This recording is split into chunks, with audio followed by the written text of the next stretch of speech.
The advice and opinions expressed by the host of Autism Live and her guests are meant solely as suggestion and should not be in any way construed as child-specific advice. The Center for Autism and Related Disorders advises working with a board-certified behavior analyst who has experience with autism before starting any intensive behavioral intervention. Any choices you make in determining your child's treatment are completely at your own discretion.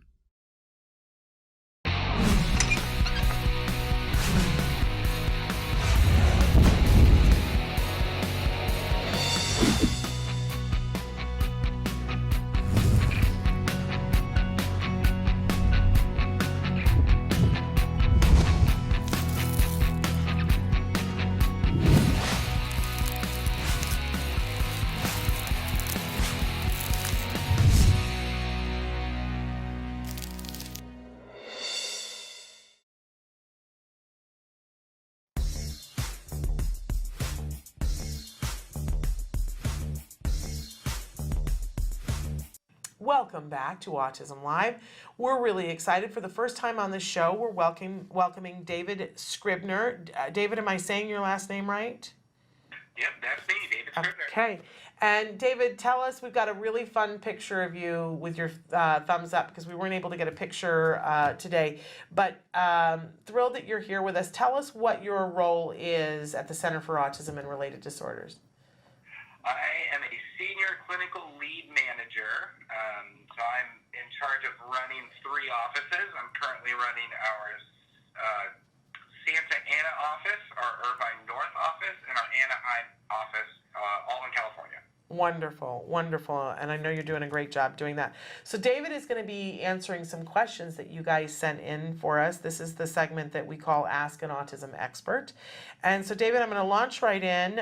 Somebody said, thank you for the show. My son covers his ears when he hears loud noises and when he's doing something bad, and I'm redirecting him. When I call him, he covers his ears. What should I do? Please help. Yeah, I think that's a pretty common thing that we kind of see with some of our earlier learners and our younger clients. I would look at this in 2 parts. For the covering his ears when he hears loud noises, the first thing I would want to do is make sure that we ruled out any kind of biomedical issues. I'd have him go in, get his hearing tested, and make sure that there isn't anything going on there. Once that was ruled out, then we have a little bit more of a direction that we can go to. We can also look into maybe seeing if he needs to have a occupational therapy referral to see if there's some sort of sensory issue there that they might be able to kind of handle and take a look at. And once we got that ruled out, the thing I would start looking at is the behavioral aspect of it. I think it's pretty telling that he's covering his ears when you're redirecting him. I would continue to follow through with that redirection. You don't want him to escape redirection just because he's able to block you out. And so we might need to do some other redirections rather than verbal redirections. Can you give us like an example of what a verbal redirection would be, David? Yeah, so do we have an idea of what the behavior is that they're redirecting? I don't actually know okay. that. No, that's okay. So, I mean, I'm going to use some examples then. So, if we had a client that was maybe laying down or playing with a toy inappropriately, getting some visual stimulation from it or something like that, and we had identified that as a behavior that we wanted to redirect, a verbal redirection could be something like play nicely, sit up straight, something along the lines of that, where you're giving some sort of a verbal command to do something different than what that behavior is at the moment. Yeah. So I think, I mean, it's a pretty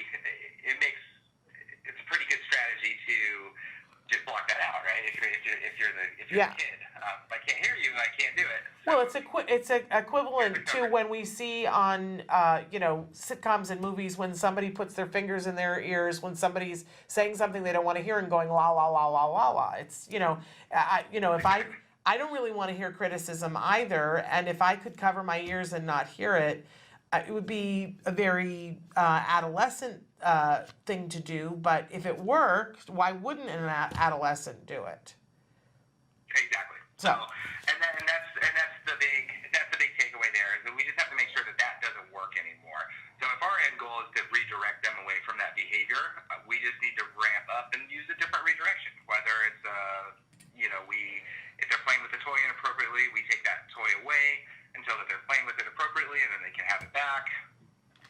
it's something that they're doing with their hands, directing their hands back down to their lap, or something along those lines. And just figuring out something that we can do to get that behavior to stop without allowing our child or our client to keep doing those things. Now, the other thing, though, what I just got that you said, I just had like an epiphany, because a lot of times as a parent, they'll be doing something that we don't want them to do, so we verbally try to redirect them, and in the case of the child covering the ears, or child who just doesn't do it, what it turns into in that moment, I just realized this, is that as a parent, we then become affronted that they're not listening to us, and the thing that becomes most important is the redirection, instead of the fact that we were trying to get them to stop a behavior, and in doing that, the kids got away with it. I just got that, David. You just made my light bulbs light up. But what we need to focus on is that we're trying to stop the behavior, not necessarily listen to the redirection. I had an aha moment. Thank you. I'm sorry. No, that's exactly it, too. I mean, I'm assuming that we're talking about automatically reinforced behavior, and I think it's really easy to really miss what automatic means. Automatic reinforcement means that if you do it, it is reinforced. Yeah. And so that is the big takeaway. Okay. I did want to mention something else about this one too, real quick. Yeah. The caller also had mentioned that they would constantly plug their ears anytime they said their name as well. Yes. This will happen a lot when we're teaching certain skills. And we want to be really careful when we're teaching things like responding to name and eye contact and stuff like that, that we're pairing with something really fun and reinforcing, because kids do a really good job of learning that we use their name when we want something from them. And so they get really, really used to that.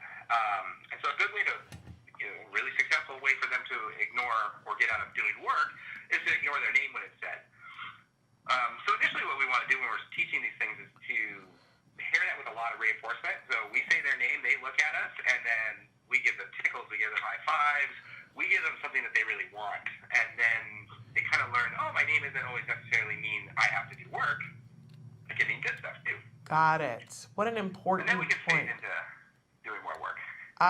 So make sure that, just saying their name isn't always something that precedes something that's hard or difficult or not necessarily reinforcing. To make sure that when we say their name and they respond, that we're reinforcing them. I love that. Thank you. Welcome back to Autism Live. We have a segment that we feature a lot of times on Thursdays, Ask an Autism Expert. And our expert today is Elizabeth Ho. Elizabeth, welcome to the show. Hi, Shannon. Thank you. We're so thrilled to have you today. Elizabeth, tell the folks at home what your role is at the Center for Autism and Related Disorders. So I'm a clinical manager up at the Portland East location in Portland, Oregon, and I help primarily running the center in regards to clinical quality. So I carry a caseload myself and do clinical supervision, but I also like to say that my main job is to supervise the supervisors. So I make sure that the overall clinical quality for all the kids at the center is up to our CARD standards, and mentor and kind of groom new supervisors as they come in. Wonderful. And so, Elizabeth, we have some questions for you, and they kind of go in a series, and they kind of all go together. So the first question is, what is a 504 plan? The 504 plan is taken from the 504 section within the Rehabilitation Act of 1973, and that's a civil rights act. And the 504 section dictates that individuals with a disability who participate in federally funded services, such as public schools, they have the right to access necessary accommodations within that environment. So the plan is developed with the school team similar to an IEP, but there's no restrictions on the type of disability like there is with an IEP. So the students don't have to qualify with specific disabilities to get a 504 plan. They can have any disability, and it doesn't require ongoing documentation for progress or growth. There should still be be like annual meetings for 504 plans, but again, it's usually less restricted. There's no age limit on it, and it usually focuses more on accommodations and modifications rather than specialized services. Okay, so just to deconstruct that, so would it be too fine of a point to say that an IEP is a little bit more structured and definitely if you have a child on the autism spectrum that you might want to look more to the IEP than to the 504, or does it really depend on the kiddo? It really depends on the kiddo. The IEP is more specialized and has more specifics on what type of instructions or accommodations are going to be given. They're very similar, and most of our families do tend to do IEPs. But the IEP, the 504 difference is that maybe that the child doesn't need such heavy, intensive services at school to access the curriculum, so they would qualify more for a 504 versus the IEP. Got it.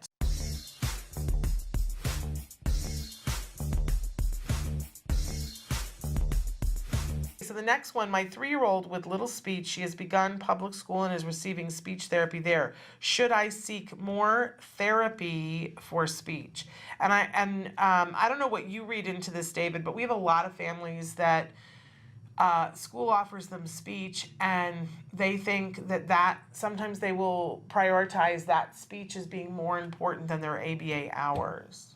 That's what I read into that one. Did you read that too, or am I reading in too far? No, not necessarily reading it too far at all. There's a lot of different ways to read into this one. I've had similar situations where parents have gotten speech or OT through their school, and they're initially very, very happy with it.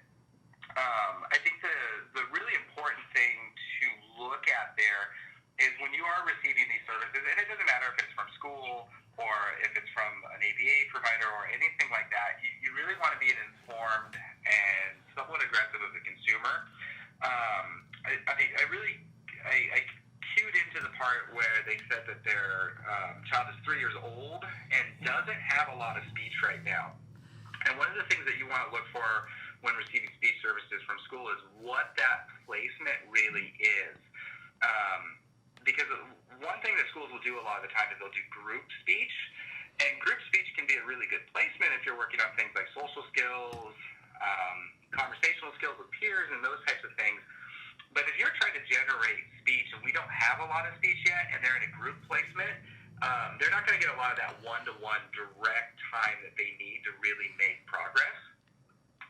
So if you were thinking about receiving additional speech therapy, I think that would be okay. I think another big key there is the collaboration between all the different services, because you might be getting really, really good speech in one location and really good speech in another location, but without that collaboration, you're not going to get that to be able to generalize to all the environments. And I agree with you. It's also with the making sure that we keep ABA as a priority too, because although we're not labeled as speech, we are going to work on communication. That's going to be one of our major focuses, especially for a 3-year-old.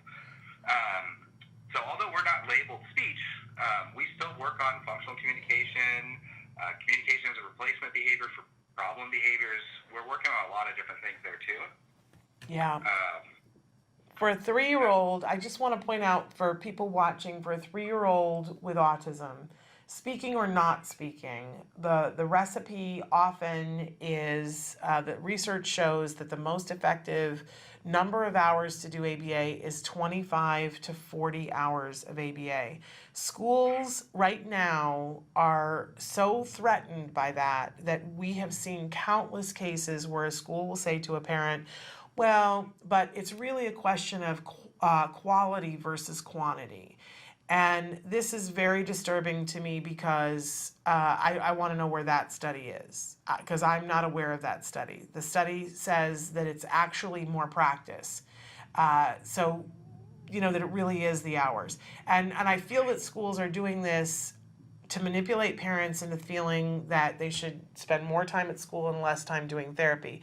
There isn't a study that shows that that's the way that gets the best outcomes. It just, if you find it, if you're aware of it, please let me know. So I always worry when a parent has got a little one, especially when they don't speak, they feel like maybe they should be doing more speech, and speech is great. I love speech, but make sure you're getting the ABA prescription 25 to 40 hours. And I would tell you to do 40 hours and do more hours at home. That's what gets it done.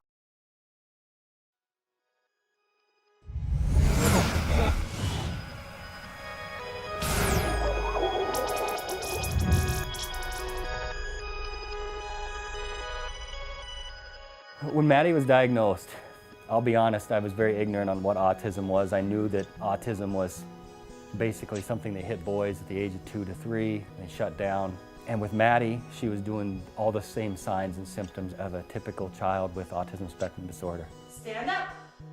I was thinking that we might be moving somewhere so that people could assist us either in the house or us going to see our daughter, because she was shutting down to a point that she wouldn't even recognize you being there by putting your hand in her face and yelling her name.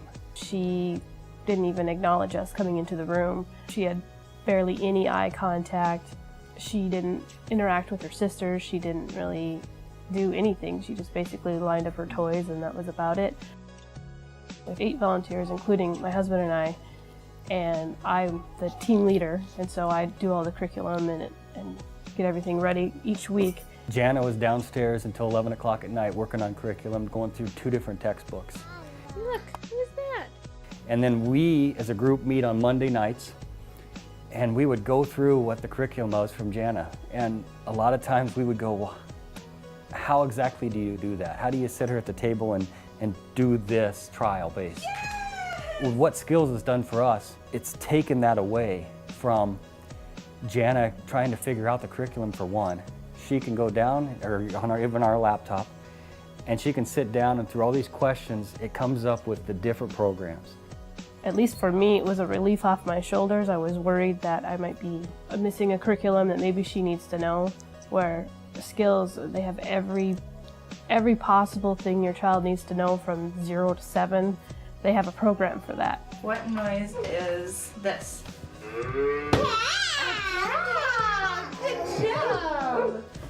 Every program that we did with her, I knew it was specific for what she needed to learn.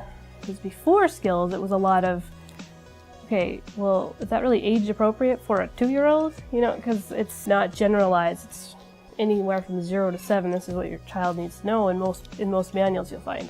But for this, okay, yep, she should be learning this. And no, she's not 4 yet. She doesn't need to know that yet. We are so fortunate that Jana was able to attend a conference put on by CARD that opened the door for skills, and that there's no looking back for us. We started using the program in November, and it seemed like by January something just clicked. And she has completely kind of came out of her fog that she was in for quite a while.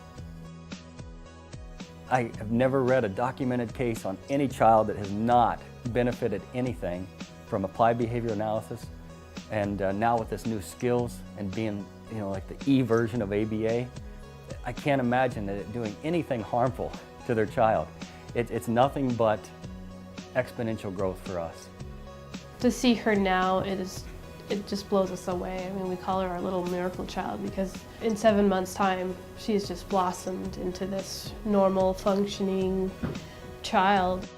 She is developing roundly, she is socializing, she's playing with her peers, she's learning from her peers. It's very joyous. Maddie, can you tell me what you see outside? Snow. Snow? If you're even thinking about doing it, do it. Because the absolute worst thing you can do is do nothing at all. And even if you use this program and it's just a single mom or a single dad working in the evenings with their child, this program is going to benefit them. It's going to show you where they are, it's going to show you where they need to go, and it's going to show you what skills and how to get there. It is an online book on how to help recover your child.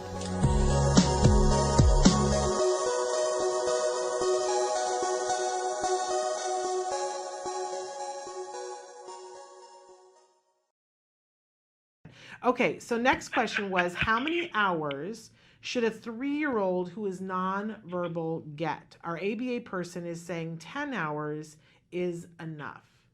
And of course, that sets off every warning bell I have in the world. So a 3-year-old who's nonverbal, how many hours? And it's individual, right? But as a guideline, 10 makes me close to hysterical. I would agree with you. You're exactly right. It is individual. The number of hours that we need to provide for a child depends on what his or her own needs are. But there are these general rules, these things that we have found either through research or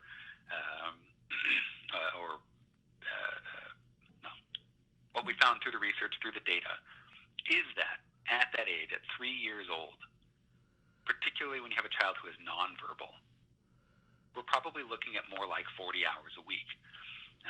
Sometimes we might even be looking at more.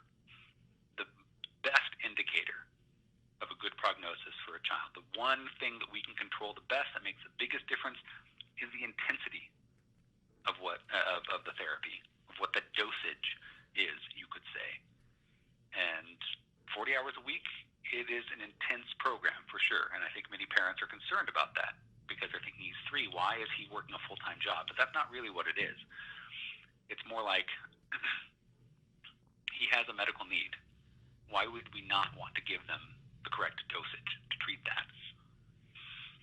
Yeah. We have had an interesting dynamic here in the Northwest where for a long time there were a lot of recommendations for 4 hours a week or 6 hours a week or this kind of thing. I know that you've had Vince Redmond on as a regular guest, and he's talked about this a few times, at least with those of us here in the Northwest. And when CARD came in and was saying, no, what the research shows is that we need to be looking at 30 hours, 40 hours, whatever it is, a lot of families were shocked by this. But I think that the results speak for themselves. Yeah. I think that what we found is that 40 hours a week, when a kiddo is 3, especially if they're nonverbal, especially if they lack that most vital skill set, we need to be getting down. We need to be pushing hard to get them caught up. Absolutely. It makes me mad for parents when they find out that people they trusted were telling them that 4 hours a week was reasonable. There is no study that showed, zero studies that show that that's effective.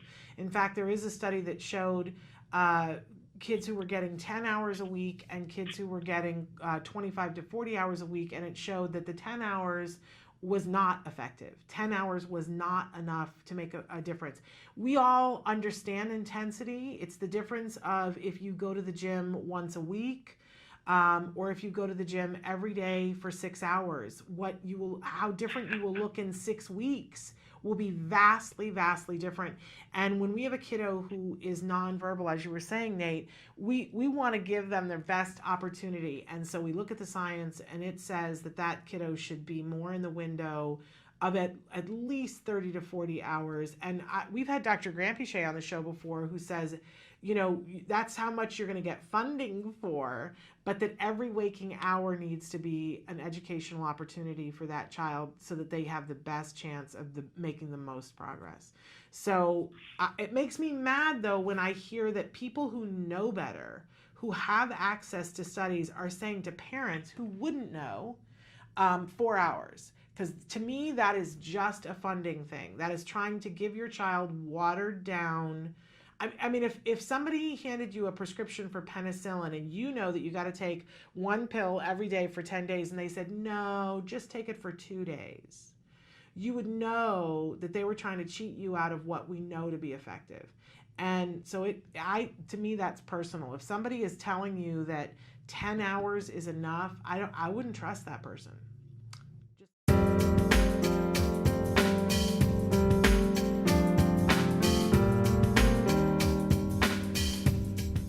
Hi, I'm a new BCBA, and I'm struggling with joint attention with my new client that has a lot of self-stimulatory behaviors. I only have 1 hour a week with him, and even though I have sanitized the environment and I bring in new novel toys with me every week, he's happy making noises and walking back and forth in a room and does not sit with me. I know you will know how to help me, and I love the show. We love you back. So, Peter, talk to us about when you want to work on joint attention with a kiddo who's doing all that self-stimulatory behavior. Okay. Well, I'm going to try to help. Sometimes the answers aren't exactly what we want. Right. In this case, I don't know that would actually work on joint attention because of the self-stimulatory behavior. The self-stimulatory behavior, really, you kind of need to have better control of that. As some of my fellow supervisors and we always talk about, I will deal with aggression, I will deal with tantrums, I'll deal with vomit, I'll deal with poop, I don't care. Self-stimulatory behavior can be one of the most challenging things because it does really interfere with their development and their opportunities to learn. And it's hard to compete with. It's very hard to compete with. You need something very powerful, some super strong motivator to even, get them to be motivated to do it. But even then, I've had clients where it's just there's nothing more reinforcing this self-stimulatory behavior. So teaching a skill like joint attention may not be the best course of action right now. I would probably start with just focusing on maybe simple eye contact. Maybe just look at I wouldn't focus on having them look at an item, but just try getting them to look in your eyes. Maybe using, we've done anything from like a lollipop coming up to our eyes to I've done the googly glasses, and then you start fading those. Kids that like superheroes, they have those sunglasses that have like the Batman cowl and the Superman coif or whatever it is. You can get creative in that stuff just to try and work on the eye contact. The other challenge here is if you're only with him an hour a week, it's going to be really tricky to compete with the stereotypy. If, depending on the rates, if he's engaging in visual stereotypy 10 times an hour, 1 hour a week is going to make it a lot more challenging. So I'm not sure if it's just that you have an hour a week with him and you're supervising a team that sees him. But, I don't know if this person can get in touch with you again and maybe give us some more information and kind of guide them in that direction. But congratulations on being a new BCBA. I would definitely try and focus on the eye contact first. And focus on managing that self-stimulatory behavior.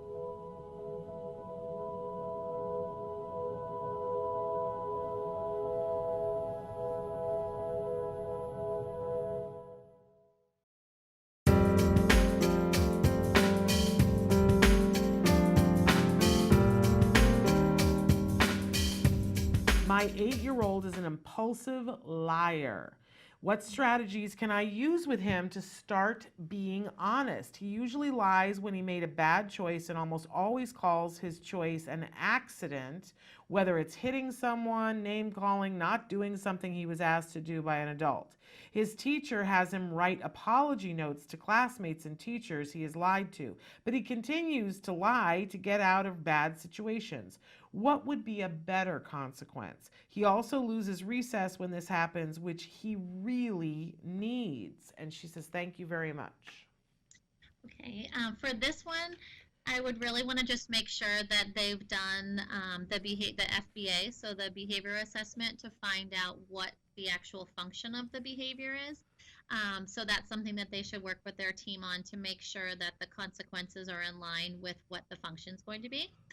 But what I was thinking as I was reading the scenario is that the current consequence right now of him losing recess or having to write the apology notes might be giving him too much attention for the behavior. And so he may not realize that what he's doing is wrong.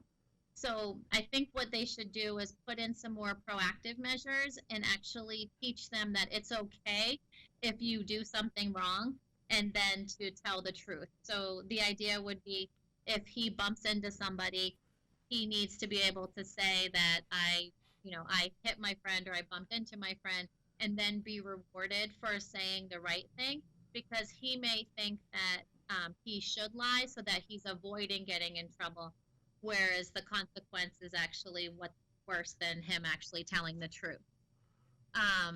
So I think that that's what I would try with him, is teaching him that it's okay to be honest and to say what really happened and work on what like a truth, like the true and false thing, and then praise him for when he tells the right thing, even if it's not if you praise him for telling the truth rather than just what he thinks we want to say. So how I would work on this with him is introducing social stories with him. So you can do social stories or the comic strip story, the comic strip sentences, so that they see the consequence of what we're looking for, and then also role playing the situations. I love this because our topic for today is thinking about what are we teaching, and this is a perfect example that if we are targeting that we don't want him to hit other people, there would be one intervention. But if what we're working on is to get him to not lie, if he hits a child and then admits that he does it, we might even give him some sort of break or reward or something for having told the truth. And I think it gets really sticky for people. They go, well, we're rewarding the hitting something, and it's got to be really clear in our minds what we're teaching, what we're trying to accomplish. And do you find that parents have a really difficult time with that? Because I see it and I have a hard time with it. Yeah, I think because it's easy for the child to say it was an accident. And then if they say it was an accident, that's an easy response to get out of many situations. So if it's an accident, then, that situation, we move on. But I do think that is what it is because it's hard to kind of break it down into little components of what we're trying to teach.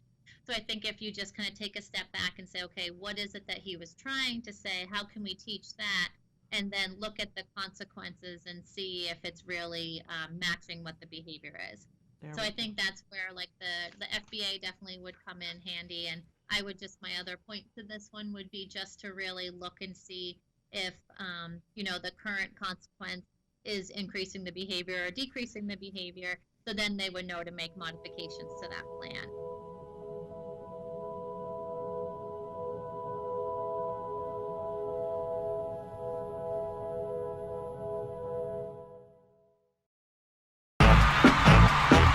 Say howdy, we say hi. Let's get rowdy, let's get wild. Let's get wild. Let's get wild. Let's get wild. Let's get wild. Hi, it's Lisa Ackerman. Welcome back to What's Left. We're enjoying some wine. We're gonna make some fake bourbon chicken tonight. But we're not using bourbon. It's not gluten-free. So what we're doing, and Kristen, you're doing a great job at pounding and getting out all of your energy on that chicken. So go take it out. I know. You know, how many of us moms are at a park or we're at a grocery store and somebody walks up to you and, your child's having a meltdown and, having not one of those fun days. This is a great thing to come home to. You would come home and really pound that chicken and you would feel so much better. Basically, it kills two birds with one stone. You're making a great meal for your family. Yes, and you're feeling great. You're feeling better about that jerk who said, why can't you get your kid under control? Absolutely. Awesome.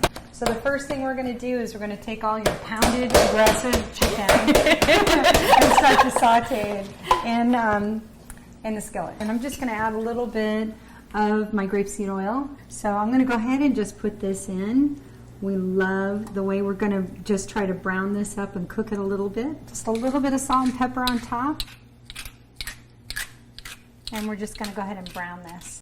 Great, Kristen. Great job. I think we're almost all brown here, so I'm going to get your help over at the cutting board, if you don't mind. The cutting station. The cutting station.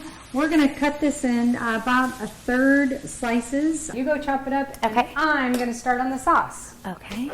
We're going to take the orange juice, water, and add that in. And I'm going to measure out the fake soy sauce, a third cup. Add that in. Take in your ketchup and your brown sugar and go ahead and put that in. So in here is the red pepper flakes and ginger. So we're going to go ahead and add that in. So in the red pepper flakes, if you've got a kid that's really sensitive and doesn't like to bring a lot of heat to the kitchen, you can definitely omit that. That's not a problem. And then my favorite, as much garlic as tolerated. And the last thing that we're going to do, and as we get this heated up on the skillet, is we're going to pull this in, thicken to the sauce, and add in the arrowroot to thicken it. So we're going to go back to the frying pan and put in our sauce, and we're going to bring it to a boil, and that's when I'm going to add the arrowroot. What arrowroot does for everything, like when we're baking with gluten-free flours, this adds kind of the oomph to hold it together. Arrowroot is also a great sauce thickener. So let's go in and add the chicken. Thank you again for helping get this all together. I made extra sauce because I'm a saucy girl. So we made a really nice meal here tonight. We're talking just the right flavors, right texture. So I'm going to serve you up to what we're going to have for dinner, if that sounds good to you. Yes! So I always love coming out. So what we made over here is just really some, what I call my dirty rice, and it's just some of the really nice different spices. I use a little red pepper flakes in that as well, beaumont, parsley, and just salt and pepper. It's really simple. And some of my favorite, which is zucchini sauteed. So I'm going to just go ahead and serve you up, and you can get to be my guinea pig once again. I will always be a good guinea pig anytime you cook. Bon appetit, my friend. Thank you so much. And thank you for joining us at Autism Live. Chris and I had fun with you today. I always have fun. Thank you. It is. It's great. And we had fun with you too. And if you have questions or want to see us cook some more different dinners, just email us. You can email us at autismlive@gmail.com, or go to Facebook, facebook.com/autismlive. Or Taka Now.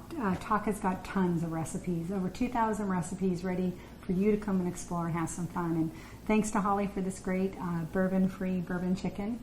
And we'll see you next time on What's Love? Bye, guys. You say hi, we say hi. Let's get rowdy, let's get wild. Let's get wild.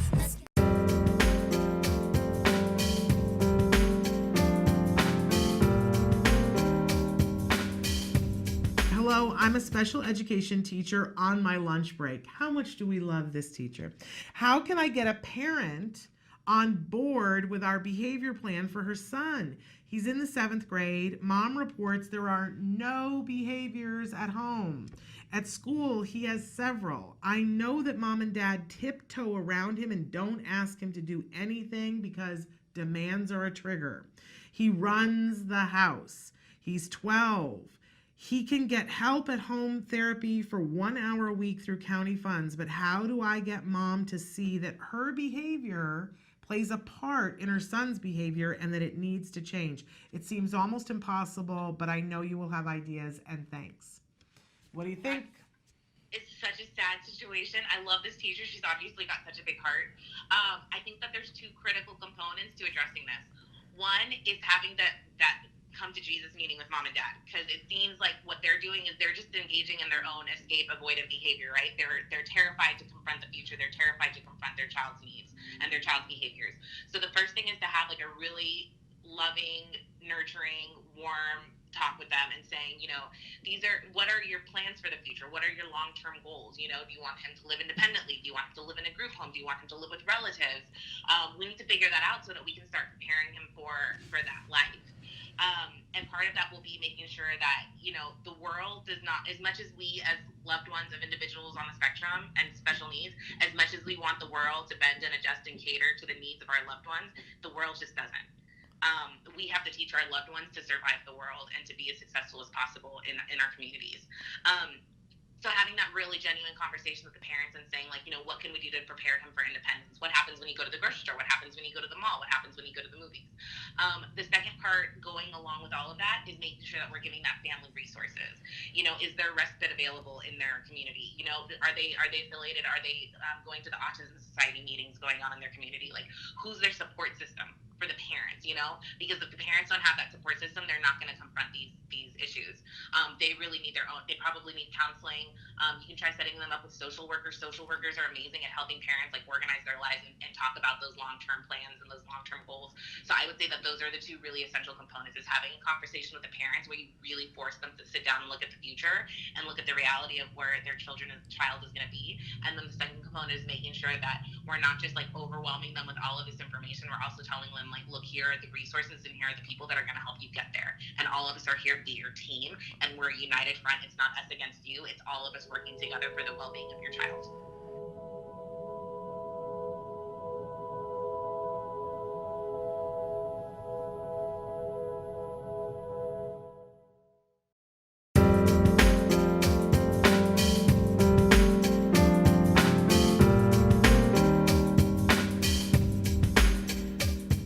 hello, I'm a pre-K intensive teacher for autistic 3 and 4-year-olds. I have one student that bites his nails obsessively.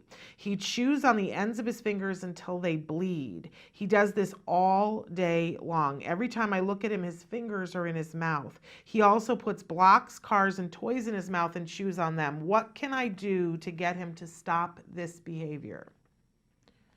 So as a BCBA, the first thing that I would do is complete an FBA, or a functional behavior assessment, because before we can develop a treatment plan and a set of strategies, we need to know what the function is or why this child is biting and mouthing objects in his fingers.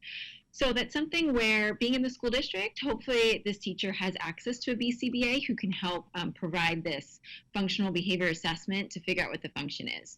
And some potential results of that assessment could be, maybe the child is doing this for a sensory reason. It just feels good internally. And in that case, we would want to look for replacement behaviors. So maybe giving that child a chewy tube or some jewelry to chew on instead of his fingers, or giving snacks like carrots and cucumbers that are crunchy and maybe give a little bit of that sensation instead of chewing. Another option might be that this behavior serves an attention function. So maybe the child's trying to get attention from others by biting his fingers and nails. And in that case, you would want to teach that kid to gain attention by tapping others. In the meantime, while you're waiting for an FBA, that functional behavior assessment, there are a couple things that you can do. What I would suggest is looking for times when the child isn't engaging in that mouthing and biting behavior. And it sounds like it's happening really often, so it might be hard to find those times, but maybe even if it's just snack time. Okay, his hands are out of his mouth when he's eating. That's something that you can build on and work on, and you would want to work on giving that child a lot of praise, a lot of reinforcement, a lot of good things when his hands aren't in his mouth, and then start building on those opportunities. Say, for example, the child doesn't put his fingers in his mouth when he's playing with blocks. You can give him blocks at other times and encourage that appropriate behavior if that's a time when his hands are out of his mouth.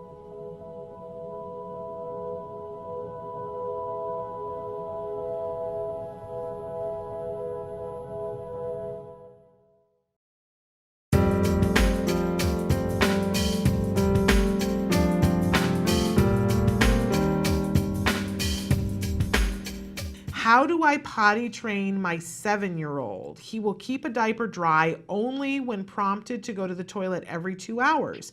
He has no self-initiative to go on his own, even when I do not put a diaper on. He will just pee in his clothes. And so what advice do we have for this parent? The first and foremost thing that I always look at is, what reinforcement do we have in place for this? So what reward are we looking to have for this child when they do initiate? So that is something that is a reinforcement or reward that we should be looking at, that's only delivered when they initiate. So they shouldn't be getting it for any other time of day, any other behavior that we are asking them to engage in. And so the key too is that this reinforcement would need to be delivered right after they initiate. Either it's when they walk into the bathroom, they're immediately getting the reward, or if it's something that we're asking them to say, such as go potty or I need potty, that immediately after they use the words, they're getting the reinforcement, because reinforcement or rewards need to be paired immediately after the behavior we want to see increase. Sometimes this is helpful to be introduced to the child of what the expectation is with some sort of social story. So like a first-person narrative of, when I need to go to the bathroom, I will tell mommy, and then mommy will, give me a reward, and everyone will be so proud of me. That's kind of what a basic social story. The other thing too is, what might be helpful is leaving visual reminders up around the house. So having a picture of a potty and maybe even the words under there, I need potty, to have in places where the child's frequently going to see it as kind of another reminder, because I'm assuming, like all kids, they just get engaged in their day-to-day play and don't think about these things sometimes. Another thing to think about is definitely consistency across environments. So obviously your child is 7 years old. He or she is definitely probably in school. So what are they doing for potty training there? And are they implementing the same procedures that you're going to do at home? Because otherwise, if you're not being consistent, there's going to be confusion on his or her part, and not knowing when he's going to get his reward, what expectation. So getting on the same page with your school or with anyone else that's going to be taking care of your child is really important. Another thought too I had was, if if reinforcement isn't enough, or if the visual reminders aren't enough, another thing you could think about doing is setting a timer. So some sort of auditory timer that's going to go off on the interval that you want the child to go to the bathroom. So ideally right before they would normally have that accident. And then ideally then the timer kind of becomes your prompt instead of you as the parent always having to say, please go to the bathroom, it's time to go, let's go. And they would ideally over time hear that timer and it would just kind of be like, oh, it's time for me to go to the bathroom. An auditory timer like that could eventually be faded to some sort of like maybe vibrating timer, like a vibrating watch, or, you know, when the kid gets older, if they're still needing some sort of prompt dependency, you know, a lot of kids have, unfortunately, cell phones that you can set reminders on. So there's lots of ways to fade that to be more age appropriate as the child gets older. The other thing that I think is important is probably looking at if we can move away from those diapers completely, because having a child still be in diapers can be confusing to them because when they do pee, you know, there's no mess and it's just the diaper takes care of it. And I know you had said that the child doesn't seem to notice when he does pee in his clothes. So then we need to look at what are the consequences that happen when he does pee in his clothes. You know, if he's in the middle of a preferred activity when he pees, then he should be removed from that activity and kind of encouraged to go change his clothes, put things in the laundry, maybe even help clean up the area that he peed on, kind of as a natural consequence. And that's obviously going to be something that's probably not preferred by this child. And so maybe that would help deter him from wanting to pee in his clothes. If he's in the middle of doing something non-preferred, or let's say you're having him do homework and he doesn't like homework and he pees in his clothes, then really you're looking at potentially the function in that situation being maybe he didn't want to do his homework anymore and he wanted to get out of it. And so then you'd actually be looking at, do I need to make sure I finish the activity before I go change him so he doesn't learn that I pee and then I get to escape the task.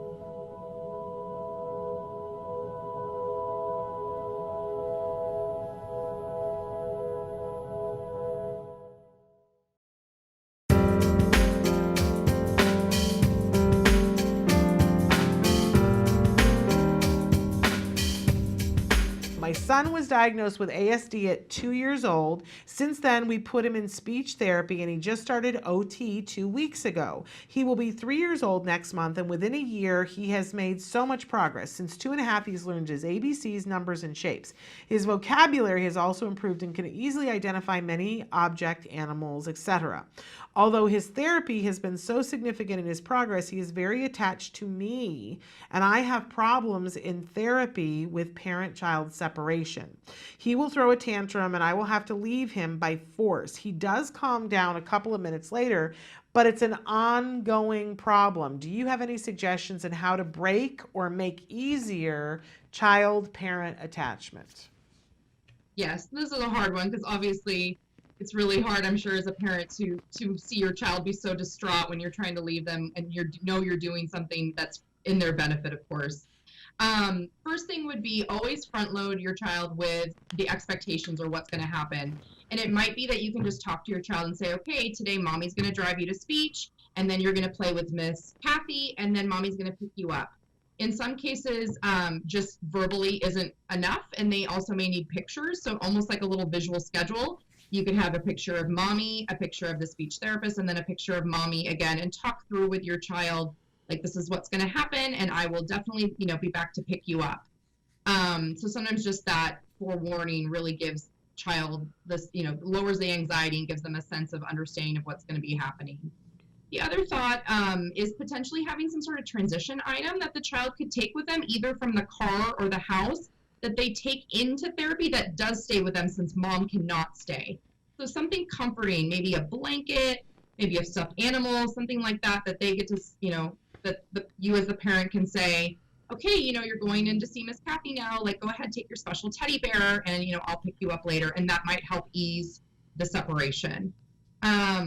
The other thing to think about, I already talked a little bit about reinforcement and rewards, is I would have the speech therapist or the occupational therapist have the very first thing that they do at their therapy session be something really motivating and really rewarding for your child. So then even as you're driving to his therapy, you can be saying, oh, when you see Miss Kathy today, the very first thing you're going to do is play with that Lego tower that you love to play with. And then you're getting them excited about the next thing they're doing. Love that. Yeah, So we love that usually really helps. The kids that I've seen dropped off at various card centers, for instance, they get so excited about the toys they're going to play with here, they eventually just, say goodbye to mom, and mom gets to walk out the door nicely. The other thought I had was also making sure that your drop-off routine is very consistent. So kind of deciding, do you walk in, do you put his stuff down, do you hang out for a minute or two, or do you kind of just immediately say, okay, bye-bye, I'll see you later, and walk out? And whatever you decide is the best method is just being really consistent with that so that your child gets used to that routine and that pattern, and that should become, again, easier over time because they, just like with the visual schedule idea, they know what the expectation is. And then last but not least, kind of making sure that there's other times of the day or other times in a week at least that you're maybe practicing this separation. So hopefully, as a caregiver, that you do have other people that can help you out. So be it your partner, your husband, grandparent, somebody else that you can practice kind of leaving your child alone with for very short periods of time, just so he or she gets used to mommy might sometimes leave or daddy might sometimes leave, but they will always come back and get me.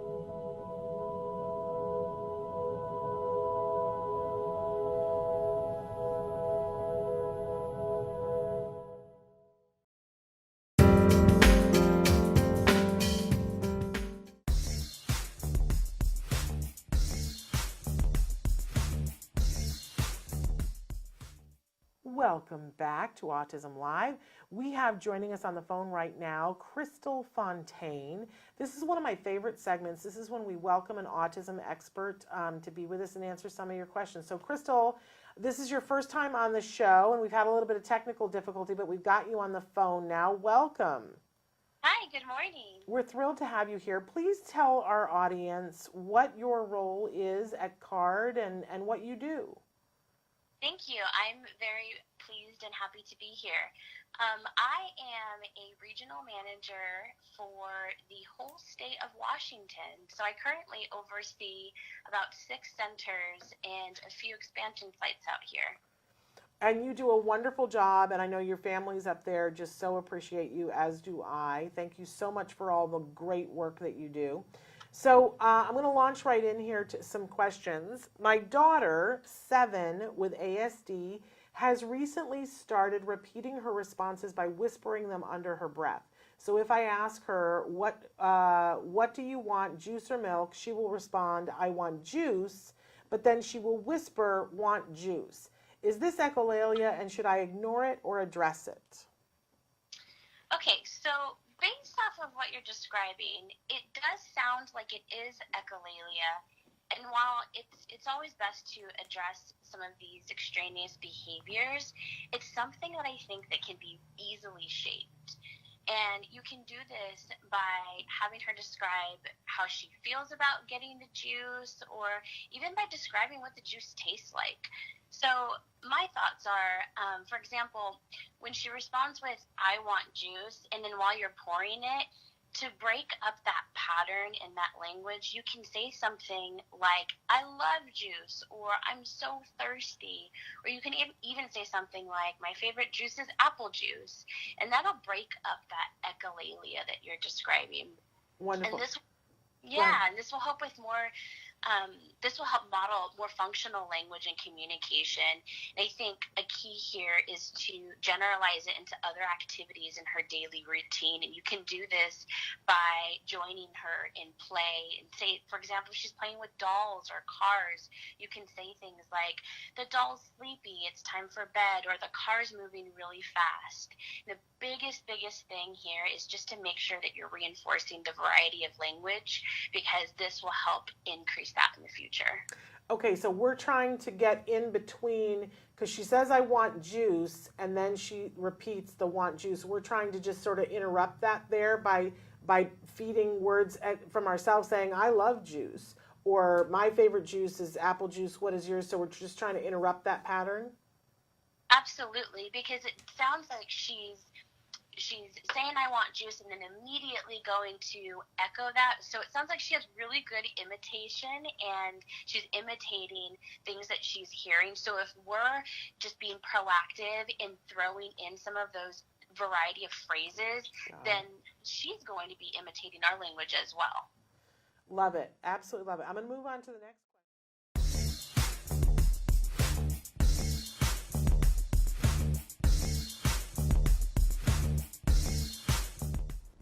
Welcome back to Autism Live. We love this new segment that we've got that's called Ask an Autism Expert. Joining us via a lot of different mechanical, technological things is Gabriel Meyer. And Gabe, we're so excited to have you on the show for the first time. Tell us a little bit about what your role is at the Center for Autism and Related Disorders. Okay. Well, I'm excited to be on the show, Shannon. I currently am clinical lead manager for now a number of different centers. Previously, I worked at our Santa Clarita Center in California, and now one of the roles that I've taken on is, because our family moved to Wisconsin, I'm supporting offices in some of our high-growth regions in Virginia, Maryland, Louisiana, where maybe we don't have that clinical lead support in those offices, and we want to make sure that the supervisors there are getting the support that they need, that the families are getting the clinical quality oversight that they need, and just kind of troubleshooting any other issues that come up, working with the operations team and those that are there on the ground in those states. What a wonderful, wonderful thing to do. So, Gabe, we have some questions that some of our listeners and viewers wrote in, and I'm going to ask you the first one. It's how can I know, this is such a great question, how can I know when I should start potty training my son? He is 3 and nonverbal. Yeah, there's a number of things that you need to consider at this point. Obviously, being 3 years old, the mom is kind of right to start looking towards potty training. The problem is that sometimes we want to make sure that the child has all the prerequisites necessary for potty training to begin. One of the big ones is going to be, can this individual or this child withhold their urine and their bowel movements for long enough? And so what you would need to do is you kind of need to make sure that you're tracking how often you're having to change the child, and usually you're looking for at least a couple of hours they need to be able to withhold. The other big factor here is that this child is nonverbal, which isn't necessarily a barrier to this child being successful with beginning the potty training process. The issue here would be, does the child have any sort of communicative skills? If they're on a PEG system or an augmentative communication system, then we might be able to get them to learn some of the indicative procedures that they need to follow. Maybe saying they need to go potty, or pressing a button on their iPad that indicates that they need to go. One of the areas you could start with this is just getting them to identify wet versus dry. It could be really helpful, so that way they can discriminate between those two things. But ultimately there's just a few of those prerequisites that we need to try, and then if your child meets that criteria, and even the communication part of it doesn't necessarily even need to happen. If they're withholding long enough, we can really start bringing them to the bathroom on an interval, and getting them to at least try to capture that moment where they are going to the bathroom while they're on the potty. But again, there'd just be a couple of things we'd want to evaluate for your child first. One of my favorite things in talking to autism experts, in the autism community and among parents, there is this great fear that what if we aren't able to potty train our child, and we all have these nightmares about one of the first things that was said to me as a parent, once my son was diagnosed, and somebody was trying to make me feel better, and they were saying to me, oh, I have a friend and her child has autism and he's doing great. And I was like, really? Tell me about him. What's he like? Oh, well, he's 15. He's not potty trained yet.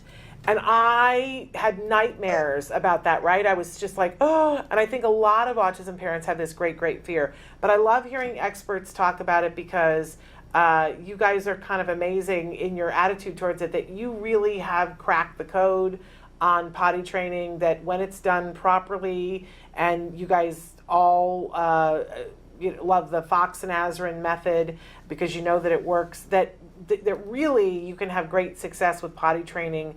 And I have yet to hear of a single child that they were not able to potty train. Some take longer than others, but that pretty much everybody across the board, I don't want to say everybody because if there's a medical issue, that can make it harder, but pretty much everybody gets potty trained, and it's not this big loop-de-loop. So I appreciate you giving us some of those precursors to know when it's time. But I hope that everybody takes a deep breath and realizes that this is very, very, very, very doable for kiddos. Absolutely. And I loved your assurance. You were like, well, and we can do that. I just love that attitude.